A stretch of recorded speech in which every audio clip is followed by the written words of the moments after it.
Mga painting kung saan Pinoy na Pinoy ang tema. Ang tampok sa art exhibit sa isang mall sa Lipa City, Batangas. Kabilang sa mga obrang ibinida, mga gawa ng Persons Deprived of Liberty o PDL sa BJMP Lipa City Male Dormitory.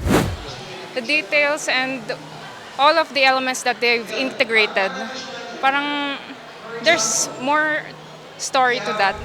May mga malilikhaing piyesa at painting na gawa ng mga local artist. Ang nasa 20 artworks na yan, pinagsama-sama ng isang non-government organization na Junior Chamber International o JCI Lipa. Marami po talagang young artists na magagaling and hindi lang sila nabibigyan ng exposure and hindi natin sila napapansin na taga-Lipa pala tong mga to. Sa Digital Art Talk, binigyang pansin ang paglawak ng paggamit ng technology bilang medium sa pagbubuo ng isang obra. Kabilang sa tinalakay ang integration ng AI sa visual arts. Maraming mga creatives na threatened by it because baka mawala silang trabaho.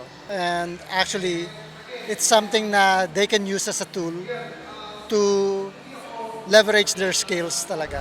Ang sama-sining kulay ng pagkakaisa art on display ay salamin ng selebrasyon ng pag-unlad ng sining. Bahagi ang exhibit sa katatapos lang na Foundation Day at Cityhood Celebration ng Lipa.